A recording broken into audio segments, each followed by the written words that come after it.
RTV Dakar li ci yéene kay ak soxna Awa Diop.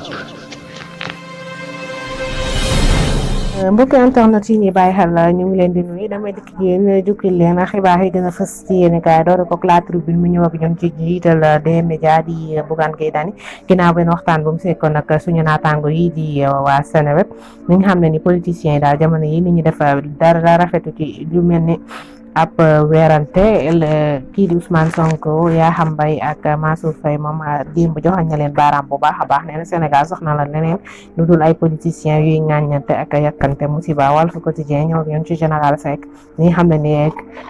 question terme sud bi daal waruñu ko politiser benn yoon ndax gis na ni jamono yi politiciens ku ci nekk mu ngi ci àddu ñi di ràcc i jëmale ci seen bor nee na daal war nañ ko régler sans ñu politiser ko Sud Quotidien ñëwaat ak ñun ci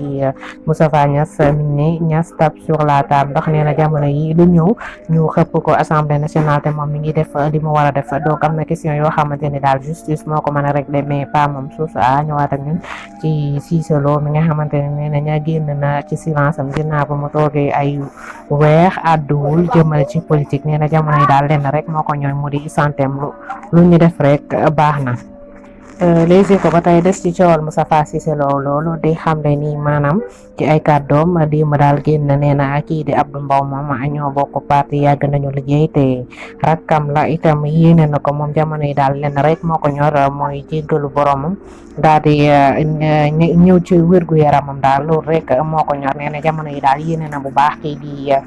Abdou Mbow poste bi mu ngi koy ñaanal mu wéyal ko ak jàmm comme moom ni mu ko daan defee. Libération moom daal di ñëw ak ñun ci colonel Sall ginnaaw bi ñu ko entendre moom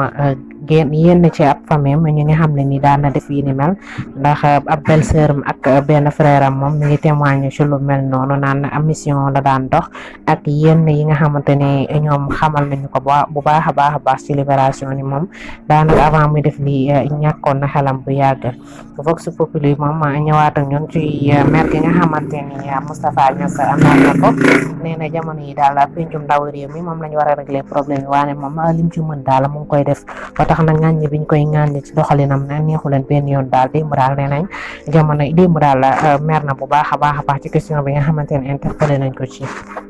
Témoin moom wax desaat ak ñun ci coowal Cissé Lo nee na Moustapha Cissé Lo daal jamono yi mi ngi ci taatu saako bi ba tax na ñi mu faral APR war nañ ko gannaaw ba faaw. Quotidien ñëwaat ak ñun ci ba tey kàddu Moustapha Cissé Lo nee na kii di Macky Sall sax envoyé na ko ñetti ministre mu daal di koy seet si nee na amul ak moom benn problème mais nee na ñu nekk ci biir APR ñooñ daal la mënta jubbool ndaxte dañu koy jaxaseeg kii di njiitu réew ba tax na moom daal jamono yi tal na leneen lu dul nekk fi di xiiroo ak ngaayoo mi ngi ñaanal Abdoul Mbow bu baax.